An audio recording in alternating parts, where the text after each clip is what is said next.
Y bueno, mis amables compañeros de lectura, vamos hoy a terminar con estas 4 esferas o momentos, circunstancias que llama el doctor Dobson en su libro Cuando lo que Dios hace no tiene sentido. Y nos comentaba de esas circunstancias en las que a veces creemos y peleamos, reñimos con Dios porque pasamos por momentos difíciles pero no lo sentimos. Entonces él nos decía, les recuerdo, que eran 4 esferas. La primera de ellas relacionada con que no lo siento, no lo veo, no está conmigo, siento que está distante, y bíblicamente el autor nos soporta cómo no es verdad, nuestro imaginario, es nuestra percepción que nos hace creer lo que no es. En el segundo nos hablaba con respecto al manejo del tiempo de Dios y el tiempo que manejamos nosotros. Esa frase tan saturada y trajinada de que el tiempo de Dios es perfecto, una frase tan hermosa, pero que la han trajinado. Yo he visto hasta memes, he visto chistes con respecto a esa frase, y es tan real, es tan hermosa. Si la pudiéramos comprender, y en esta segunda esfera que nos muestra este autor, nos habla precisamente de eso. Como nosotros como humanos en nuestra naturaleza queremos todo ya. Queremos que se resuelva, que se solucione, que salga el préstamo, que podamos sanar, que tengamos una cura pronto, que suceda. Pero no es cuando nosotros digamos. Es claro que es cuando Él diga. Una prueba de eso bien bonita es en mi vida, mi esposo. Nosotros duramos los dos al mismo tiempo en distintos caminos, pidiéndole al Señor el amor verdadero. Casi 60 años esperándolo, casi 60 años. Y hace 3 años llegó, hace 2 años nos casamos. Fíjense que no era, sino es cuando el Señor diga. Vamos con el tercero, y nos habla sobre que por razones que no se pueden explicar, los seres humanos somos increíblemente valiosos para Dios. Por razones que no se pueden explicar, los seres humanos somos increíblemente valiosos para Dios. Uno de los conceptos más imponentes que encontramos en la Biblia es la revelación de que Dios nos conoce a cada uno de nosotros personalmente y que día y noche piensa en nosotros. Sencillamente no podemos comprender todas las consecuencias de este amor del Rey de Reyes y Señor de Señores hacia nosotros. Él es omnipotente y omnisciente, majestuoso y santo, y lo es por toda la eternidad. ¿Por qué ha querido entonces Él interesarse en nosotros, en nuestras necesidades, nuestro bienestar y nuestros temores? Hemos hablado de situaciones en las que lo que Dios hace no tiene sentido, pero su interés en nosotros, simples mortales, es lo más inexplicable de todo. También Job tuvo dificultades para comprender por qué el Creador ha querido interesarse en los seres humanos. Él preguntó: ¿qué es el hombre para que lo engrandezcas y para que pongas sobre él tu corazón y lo visites todas las mañanas? Job 7, 17 al 18. David tenía en mente la misma pregunta cuando escribió: ¿qué es el hombre para que de él te acuerdes y el hijo del hombre para que lo cuides? En el Salmo 8. Y de nuevo en el Salmo 139 dijo: oh Jehová, tú me has examinado y conocido, tú has conocido mi sentarme y mi levantarme, has entendido desde lejos mis pensamientos, has escudriñado mi andar y mi reposo, y todos mis caminos te son conocidos. Pues aún no está la palabra en mi lengua, y he aquí, oh Jehová, tú la sabes toda. Qué concepto tan increíble este. No solo Él se acuerda de cada uno de nosotros, sino que se describe a sí mismo a través de la Biblia como nuestro Padre. En Lucas 11:13 leemos: pues si vosotros siendo malos sabéis dar buenas dádivas a vuestros hijos, ¿cuánto más vuestro Padre Celestial dará el Espíritu Santo a los que se lo pidan? El Salmo 103:13 dice: como el Padre se compadece de los hijos, se compadece Jehová de los que le temen. Pero por otra parte se compara también con una madre en Isaías 66:13. Como aquel quien consuela a su madre, así os consolaré yo a vosotros. Como yo tengo 2 hijos que ya son adultos, puedo identificarme con estas analogías relacionadas con el padre y con la madre. Esto me ayuda a comprender cómo Dios siente por nosotros. Shirley y yo daríamos nuestras vidas por Diane y Ryan, sin pensarlo 2 veces si fuera necesario. Todos los días oramos por ellos y nunca están muy lejos de nuestros pensamientos. Y cuán vulnerables somos al dolor que ellos sienten. ¿Será posible que realmente Dios ame a su familia humana infinitamente más de lo que nosotros, siendo aún malos, podemos amar a aquellos que son parte de nuestra propia carne y de nuestra propia sangre? Eso es precisamente lo que la palabra de Dios nos dice. Un incidente que ocurrió cuando nuestro hijo era muy pequeño fue un ejemplo para mí del profundo amor de nuestro Padre Celestial. Ryan tuvo una terrible infección del oído a los 3 años de edad que nos mantuvo despiertos, tanto a él como a nosotros, casi toda una noche. A la siguiente mañana mi esposa lo abrigó bien y lo llevó al pediatra. El doctor era un hombre algo viejo que tenía muy poca paciencia para tratar con niños intranquilos y tampoco era muy afectuoso con los papás. Después de examinar a Ryan, el doctor le dijo a Shirley que la infección se había adherido al tímpano y que solamente podía ser tratada arrancando la postilla con un instrumento pequeño y horroroso. Advirtió que el procedimiento causaría dolor y le dio instrucciones a Shirley para que se aguantara fuertemente a su hijo sobre la mesa. Esas noticias no solo asustaron a Shirley, sino que Ryan entendió lo suficiente como para ponerlo en órbita. Mi esposa hizo lo mejor que pudo, colocó a Ryan en la mesa de examinación y trató de aguantarlo, pero él no estaba dispuesto a dejarse aguantar. Cuando el doctor le metió en el oído aquel instrumento que parecía una ganzúa, se soltó y empezó a dar unos gritos que llegaban hasta el cielo. Entonces el pediatra se enojó con Shirley y le dijo que si ella no podía seguir las instrucciones, tendría que llamarme a mí. Yo estaba en la vecindad y rápidamente llegué a la sala de reconocimientos. Después de escuchar lo que era necesario hacer, tragué saliva y puse todo mi cuerpo, con sus 90 kilos, alrededor de su pequeño cuerpo. Ese fue uno de los peores momentos de mi carrera como papá. Lo que hizo que aquel fuera un momento tan emocional fue el espejo horizontal que estaba delante de Ryan en la parte de atrás de la mesa de examinación. Eso le permitió al mirarme directamente mientras gritaba pidiendo misericordia. Realmente creo que yo estaba sintiendo un dolor más grande que el que sentía mi pequeño hijo. Aquello era insoportable. Lo solté y recibí una versión reforzada de la misma reprimenda que Shirley había recibido unos minutos antes. Sin embargo, finalmente el malhumorado pediatra y yo terminamos la tarea. Más tarde reflexioné en lo que yo sentía cuando Ryan estaba sufriendo tanto, y lo que más me había dolido era ver la expresión en su rostro.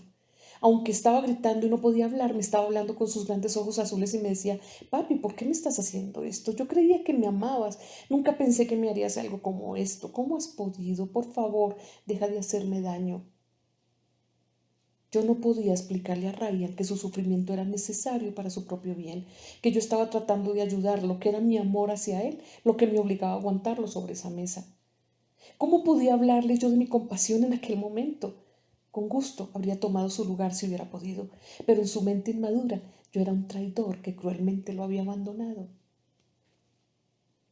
Entonces me di cuenta de que deben haber momentos cuando también Dios siente nuestro intenso dolor y sufre junto a nosotros.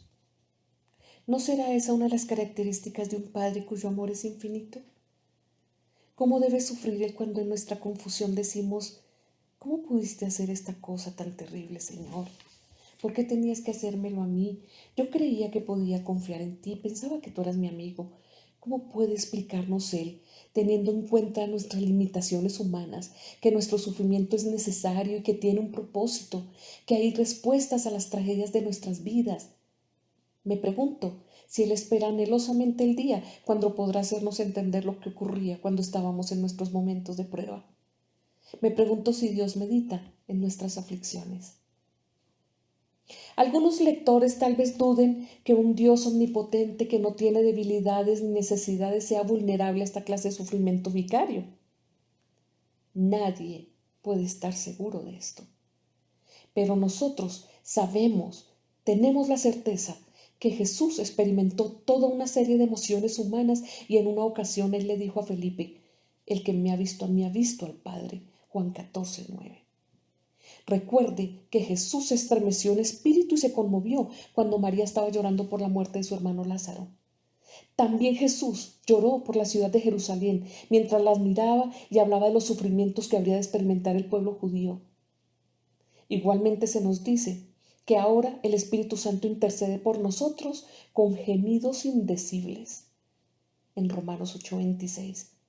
Por lo tanto, es lógico suponer que Dios, el Padre, está apasionadamente interesado en su familia humana y siente nuestro dolor en esos momentos indecibles, cuando un mar de aflicciones cubre nuestra senda. Yo creo que Él lo siente también. 4. Sus brazos son muy cortos para luchar con Dios, no trates de hacerlo. Sus brazos son muy cortos para luchar con Dios, no trate de hacerlo.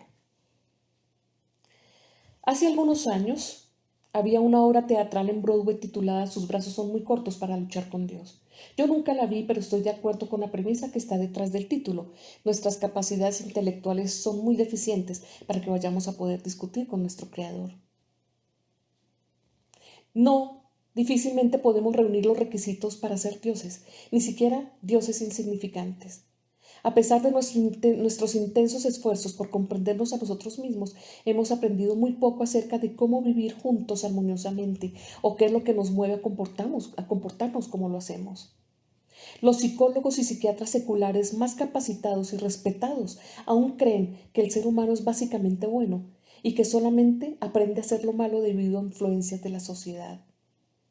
Si eso fuera tan cierto, por seguro existiría por lo menos una sociedad en alguna parte del mundo donde el egoísmo, la falta de honradez y la violencia no habrían aparecido. En cambio, la historia de la humanidad a través de los siglos hasta el día de hoy está llena de guerras, asesinatos, codicia y explotación. Paz es el nombre que le damos a ese breve momento entre las guerras, cuando la gente se detiene para volver a cargar sus armas. Platón dijo: solo los muertos han visto el fin de la guerra. A través de 2500 años se ha comprobado que él tenía razón. Usted debería observar detenidamente a sus hijos, por ejemplo. ¿Cómo podría alguien que ha criado a sus hijos desde que eran muy pequeños no darse cuenta de que no necesitamos cultivar la rebelión, ni el egoísmo, ni la agresión? Ella se manifiesta en los niños de una manera muy natural. Así que la característica más básica de la naturaleza humana ha sido pasada por alto por aquellos que han sido específicamente entrenados para observarla. Un error parecido a este invade la mayor parte de lo que pensamos y creemos. Muchos libros científicos de hace unos 75 años parecen libros de chistes. Durante ese tiempo, aún los médicos desangraban a sus pacientes para drenar los venenos. Incluso cuando yo estaba en la escuela para graduarme, se nos enseñó que los seres humanos teníamos 48 cromosomas y que el síndrome de Down era causado por influencias congénitas. Por supuesto, hemos aprendido mucho como resultado de la explosión de investigaciones científicas, pero esto hoy ya no es cierto. No estoy despreciando ese esfuerzo que se hizo. Lo que quiero decir es que la mayoría de lo que se creía hace muchos años estaba evidentemente equivocado. ¿Podrá ser que hoy vivimos en el primer periodo de la historia humana cuando casi todas las conclusiones a las que hemos llegado son correctas? ¿Creemos eso? De eso, nada. Quiero recalcar algo que expresé anteriormente. Si la inteligencia y la percepción del ser humano son poco confiables en cuanto a valorar las realidades cotidianas, es decir, las cosas que podemos ver, tocar, oír o saborear o oler, ¿cuánto menos podemos confiar en ellas para evaluar al Dios del universo, que es inescrutable? Nuestros esfuerzos para analizarle y comprenderle son tan poco confiables como nuestra capacidad para entender este mundo físico. Solo podemos escudriñar la mente de nuestro Creador hasta cierto punto antes que se acabe nuestra habilidad para comprender más. Sin embargo, la arrogancia de los seres humanos a veces pasa por alto o pone en duda la sabiduría del Omnipotente, que es increíble. Se cuenta una historia acerca del general británico Bernard Montgomery, de quien todos sabían que tenía mucho ego. Un día estaba dando un discurso en el cual se refirió a una conversación entre Moisés y Dios. Montgomery dijo: como Dios le indicó a Moisés, y yo creo que con toda razón, estoy seguro de que el Señor se sintió muy tranquilizado al oír que Monty había aprobado su consejo a Moisés. Otros ejemplos de la arrogancia del ser humano no son tan divertidos, tal como el concepto de que simplemente la creación evolucionó con el transcurso del tiempo sin un diseño y sin un diseñador. El Señor debe de maravillarse de ante tanta estupidez de esa idea. También me he preguntado cómo se siente él acerca de que la Corte Suprema de los Estados Unidos le haya declarado inconstitucional y haya decretado que sus mandamientos son impropios para ser puestos en el tablón de anuncios en las escuelas públicas.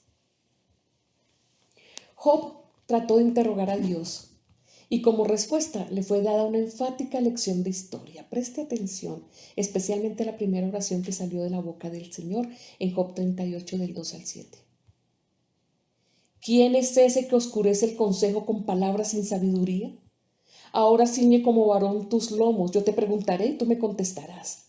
¿Dónde estabas tú cuando yo fundaba la tierra? Házmelo saber si tienes inteligencia. ¿Quién ordenó sus medidas si lo sabes? ¿O quién extendió sobre ella el cordel? ¿Sobre qué están fundadas sus bases? ¿O quién puso su piedra angular cuando alababan todas las estrellas del alba y se regocijaban todos los hijos de Dios? Dios continuó ese discurso hasta que Job comenzó a pensar de una manera correcta y entonces el Señor agregó las siguientes palabras. ¿Es sabiduría contender con el Omnipotente? El que disputa con Dios responda esto. Job 4:42. Job respondió lo que Dios le había dicho y respondió, he aquí, yo soy vil, ¿qué te responderé? Mi mano pongo sobre mi boca. Una vez hablé, mas no responderé, aún 2 veces más no volveré a hablar.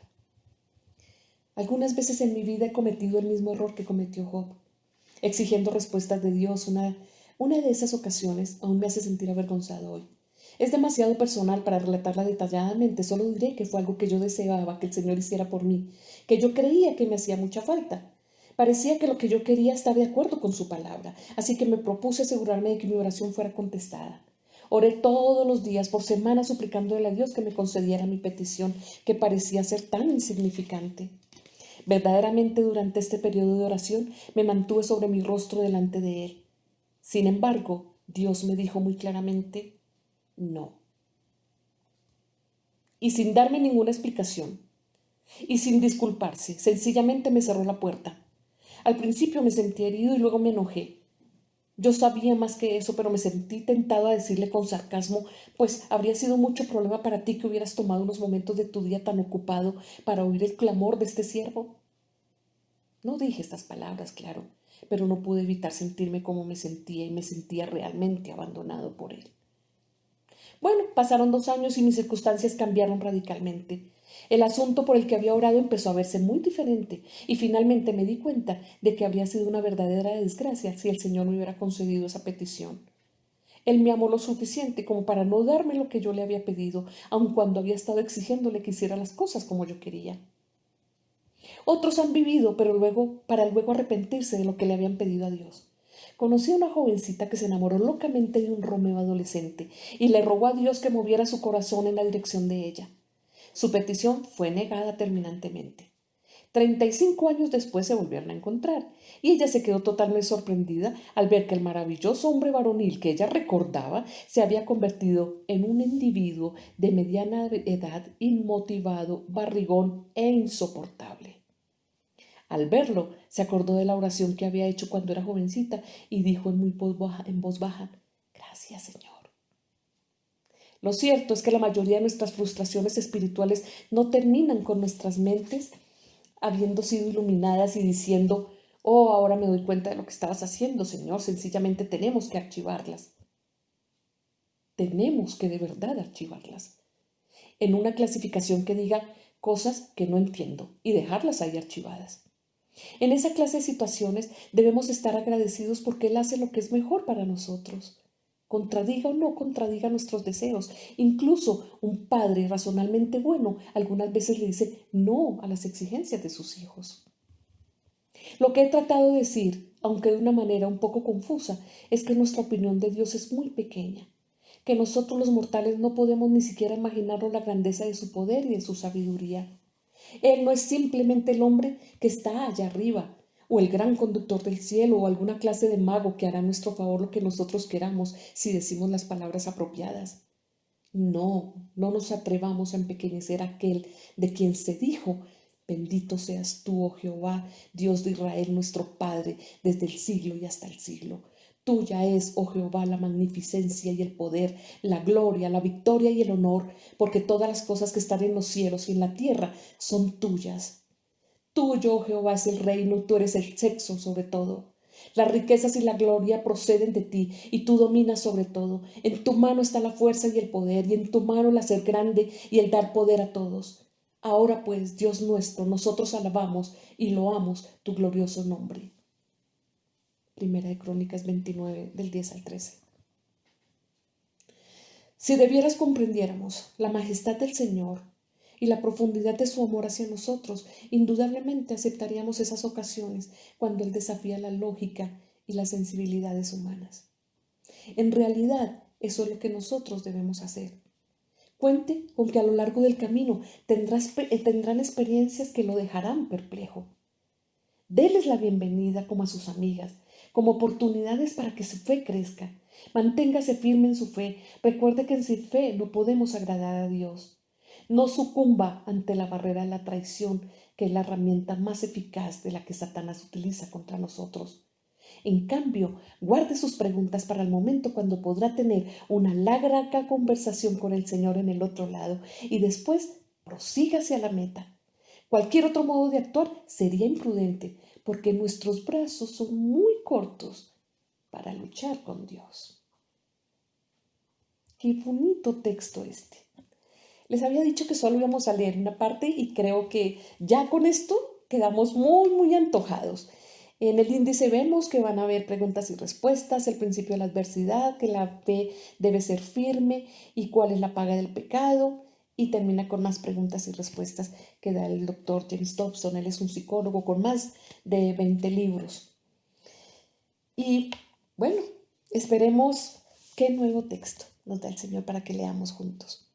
De pronto, si recuerda alguno, si le gusta alguno, si dejó algún libro sin terminar, algún texto sin terminar, que no sea muy largo, porque como ven, con el tiempo, nada más en este libro hemos gastado ya varios videos y no lo terminamos. Entonces, si encuentra algo que realmente podamos compartir, que nos sirva para crecer espiritualmente, para hacernos compañía, bienvenido será.